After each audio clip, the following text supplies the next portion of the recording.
EVM के ऊपर सवाल उठाने वाले लोग हैं। मैंने 4 रोज पहले कहा था, जो यहाँ पर सर्वे की रिपोर्ट आ रही थी, उस सर्वे की रिपोर्ट के अंदर एक तरफा कांग्रेस के पक्ष में माहौल था। कांग्रेस इस प्रकार का वातावरण बना रही थी, झूठ का बवंडर खड़ा कर रही थी कि हम सत्ता के अंदर आ गए हैं। और मैंने बार बार इस बात को कहा, मेरी कोई भी बाइट आपने देखी होगी, सुनी होगी, मैंने ये बात कही है कि हमने इतना काम किया है पिछले 10 वर्षों में आदरणीय मोदी जी के नेतृत्व में, और मुझे पूर्ण विश्वास है कि हरियाणा के अंदर तीसरी बार बहुत बड़े मैंडेट के साथ एक तरफा जीत भारतीय जनता पार्टी की होगी, और वो साबित हरियाणा के लोगों ने कर दिया है। मेरी जो ड्यूटी थी मैंने वो पूरी की है। ये हमारा पार्लियामेंट्री बोर्ड तय करेगा। अभी हमारे ऑब्जर्वर भी आएंगे, वो ऑब्जर्वर और मुझे नहीं मालूम है, वो केंद्र तय करेगा, हमारा पार्लियामेंट्री बोर्ड तय करेगा। विधायक दल अपना नेता चुनेगा, किसको चुनेगा किसको नहीं चुनेगा, जिसको भी चुनेगा हमारी पूरा का पूरा विधायक दल, हमारे यहाँ कोई किंतु परंतु तो है नहीं, हमारे यहाँ कोई ये भी नहीं कहता कि ये जो पार्लियामेंट्री बोर्ड का आदेश होगा वो सिर माथे के ऊपर होता है। और वो मैंने कहा है कि केंद्र तय करेगा, हमारे ऑब्जर्वर आएंगे, ऑब्जर्वर उसको जो आएंगे वो तय करेंगे। और जब दायित्व संभालने के लिए तैयार है, जिम्मेदारी नहीं, देखिए मैंने कहा है कि हमारा पार्लियामेंट्री बोर्ड इस बात को तय करता है, और पार्लियामेंट्री बोर्ड का फैसला वो अंतिम फैसला है। जो भी फैसला उनका होगा वो सर्वमान्य है। तो नायब सिंह सैनी को आप सुन रहे थे, जिन्होंने कहा कि प्रधानमंत्री मोदी का आभार, उनकी नीतियों की वजह से, उनकी योजनाओं की वजह से जनता ने उन पर भरोसा जताया। और इस वक्त गणेश हमारे साथ जुड़े हुए हैं लाइव। गणेश, प्रधानमंत्री मोदी से शिष्टाचार मुलाकात हुई, क्या बात हुई? देखिए, प्रधानमंत्री नरेंद्र मोदी से हरियाणा के जो सीएम है नायब सिंह सैनी की उनकी मुलाकात होती है, शिष्टाचार मुलाकात होती है। हरियाणा में बीजेपी की इतनी बड़ी जीत के बाद ये पहली मुलाकात होती है।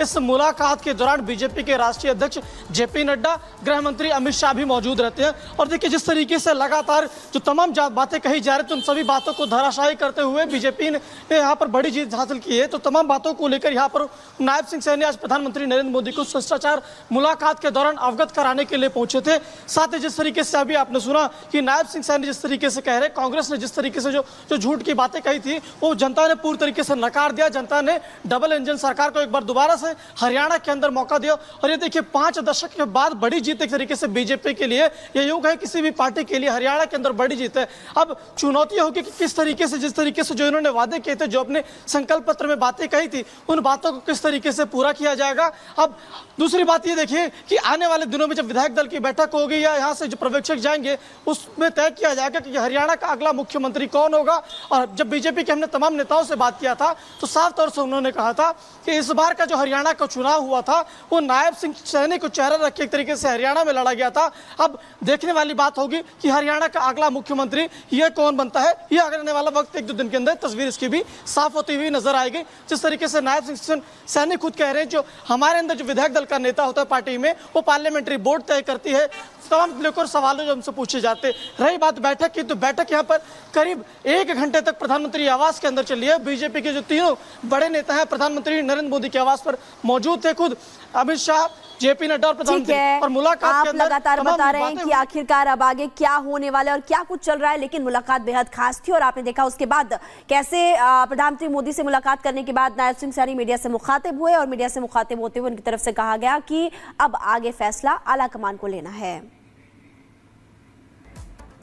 तो चलिए, गणेश आपको जानकारी दे रहे थे, लेकिन अब जरा आपको बता देते हैं कि कैसे ये जीत अपने आप में बहुत बड़ी बात है भारतीय जनता पार्टी के लिए, और कैसे 57 सालों का जो हम बता रहे हैं कि इतिहास बदल दिया गया। देखिए, बीजेपी की 39.89% जो सीट की यहाँ बढ़त रही है, यहाँ पर 3.5% बढ़ोतरी हुई है सीट्स में। यानी पिछले जो मुकाबले चुनाव इन्होंने लड़े थे उससे बेहतर हालात में इस बार ये रिजल्ट आए हैं। जबकि ये कहा जा रहा था कि एंटी इनकम्बेंसी फैक्टर है। वहीं आपको पता है कांग्रेस 39.09% पर थी, और यहां पर 11% की बढ़त यहां होती दिखाई दे रही है। तो ये बड़ी खबर आपको बता रहे हैं। जिस तरह अभी जीत हुई है उससे मनोबल बढ़ा हुआ है हरियाणा में। जो कार्यकर्ता और नायब सिंह सैनी को आप देख रहे हैं, जिनको बदला गया और उनको ये जिम्मेदारी दी गई, साइलेंटली उन्होंने सब कुछ बदला है, क्योंकि कहा यह जा रहा था कि इमोशंस भारतीय जनता पार्टी के फेवर में उस वक्त नहीं थे जब ये तब्दीली की गई थी, नाराजगी थी, और उस नाराजगी को बदलकर कैसे उन्होंने सब कुछ बदला है ये हम आपको बता रहे हैं। और इस बीच आपको बताएं कि मुख्यमंत्री कौन बनेगा इसको लेकर भी चर्चा हो रहा है। आपको बताएं चुनाव में जीत के बाद बीजेपी नेता और हरियाणा के पूर्व गृह मंत्री अनिल विज ने भी रोड शो किया, रिपब्लिक भारत से बात भी की और उन्होंने बताया कि कैसे ये जीत उनके लिए बहुत महत्वपूर्ण है। सुनिए जरा। क्या कहना चाहेंगे, जनता का कैसे धन्यवाद करेंगे? जनता का तो बहुत धन्यवाद है, और अम्बाला छावनी की जनता को तो मेरे जैसे साधारण व्यक्ति को 7 बार यहाँ से विधायक बनाया। अम्बाला छावनी की जनता को तो बार बार नमन है। कांग्रेस सुबह से ही जलेबियां बांट रही थी, कांग्रेस सुबह से जलेबियां बांट रही। हाँ, वो राहुल गांधी जी ने नई फैक्ट्री लगाई है, तो आज सुना है कि वहाँ की लेबर भाग गई और दरवाजे खुले नहीं वहाँ के, इसलिए आज थोड़ी सी दिक्कत है। लेकिन अब ईवीएम पे भी सवाल हो रहे हैं सर, ईवीएम पे भी सवाल हो रहे हैं, ईवीएम पे भी सवाल हो रहे हैं। ये हर चुनाव में जब कांग्रेस हारती है, जब जीती है तब ठीक है सब कुछ, जब हारती है तो ये इनका रोने का स्टाइल है। ये अलग अलग फ्रिक्वेंसी में अलग अलग नेता फिर आके रोते हैं, और फिर आखिरी रोना हाय ईवीएम, हाय ईवीएम, हाय ईवीएम, हाय ईवीएम। लेकिन एक बड़ा सवाल ये है कि तीसरी बार बीजेपी ने हरियाणा में हैट्रिक तो लगा दिया, लेकिन मुख्यमंत्री कौन बनेगा? जिसको हाईकमांड चाहेगी, ABCD जिसको मर्जी बना दे। ये हाईकमान आपको भी अप्रोच कर रही है? नहीं, अगर मुझे कहेंगे तो मैंने किसी पार्टी के डायरेक्टिव को आज तक मना नहीं किया। अगर मुझे कहेंगे तो मैं भी इनकार नहीं करूंगा, और हरियाणा को हिंदुस्तान की सर्वश्रेष्ठ स्टेट बना के दूंगा। लेकिन अगर नायब सिंह सैनी को बनाते हैं कोई एतराज तो नहीं होगा? नहीं, जो हाईकमांड करे, मुझे तो जहाँ खड़ा कर देगी मैं वहीं से चक्के मारूंगा। बीजेपी नेता अनिल विज को आप सुन रहे थे, जो गदगद नजर आए, खुश नजर आए, लेकिन हरियाणा में नंबर आए। अब महाराष्ट्र पर असर देखने को मिलेगा, कैसे आपको जानकारी देते हैं। हरियाणा के नतीजों का महाराष्ट्र पर असर संभव है। हरियाणा के नतीजों से कार्यकर्ताओं का जोश और ज्यादा बढ़ेगा। बीजेपी पूरी तैयारी के साथ जीत की हुंकार भरेगी। अपने दम पर सरकार बनाने पर पूरी कोशिश रहेगी भारतीय जनता पार्टी की। मोदी के कामों के आधार पर वोट मांगते हुए भारतीय जनता पार्टी के जो उम्मीदवार है, नेता है, वो उस वक्त पे नजर आएंगे। तो इसलिए हम कह रहे हैं कि हरियाणा में नंबर अच्छा है, परिणाम अच्छा है, और अब कहीं ना कहीं मनोबल बढ़ते हुए नजर आ रहा है भारतीय जनता पार्टी का। और खबरों में आगे बढ़ते हैं और अब आपको सीधी ग्राउंड पर ले चलते कोमल से।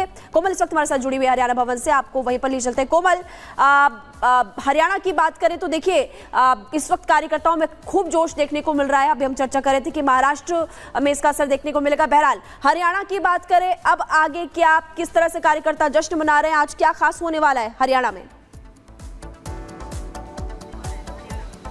बिल्कुल, देखिए हरियाणा की बात करें तो बीजेपी की बम्पर जीत हुई है, हैट्रिक बीजेपी ने मारी है, लेकिन इसके बाद हरियाणा से लेकर के राजधानी दिल्ली तक में हलचल काफ़ी ज़्यादा तेज़ हो गई है। अभी जिस तरह से हमने हरियाणा के अध्यक्ष, बीजेपी अध्यक्ष मोहन लाल बटौली से बात की थी, उसके बाद यहाँ पे देखिए वो पहुँचे हुए हैं, नायब सिंह सैनी यहाँ पे पहुँचे हैं। प्रधानमंत्री नरेंद्र मोदी से मुलाकात करने के बाद देखिए नायब सिंह सैनी इसी हरियाणा भवन में पहुँचे हैं। जब उनसे हमने बात की कि आगे आखिर आप लोगों का क्या स्केड्यूल है, तो साफ तौर पर उनका ये कहना है कि अब हरियाणा के जितने भी वरिष्ठ नेता है उन सब की मौजूदगी जो है वो हरियाणा भवन में है, यानी दिल्ली के हरियाणा भवन में है। हलचल तेज हो गई है, लगातार जो बीजेपी के शीर्ष नेतृत्व है उनसे मुलाकात हो रही है। और देखिए क्योंकि अब जो है सीएम का चेहरा कौन होगा, अगर कल हम बात करें तो कृष्णपाल गुर्जर की जो केंद्रीय राज्य मंत्री है, फरीदाबाद को रिप्रेजेंट करते हैं, तो उन्होंने भी साफ तौर पर कोमल जो आप बता रही हैं, तो अब मंथन चल रहा है, कैसे सब कुछ तय तमाम होता है, किस दिन की तारीख तय होती है, उस पर हमारी नजर रहेगी। बहुत शुक्रिया आपका जुड़ने के लिए और जानकारियां देने के लिए। और यहाँ रिपब्लिक भारत पर वक्त हो गया एक छोटे से ब्रेक का, कहीं मत जाइए, जल्द लौटते हैं।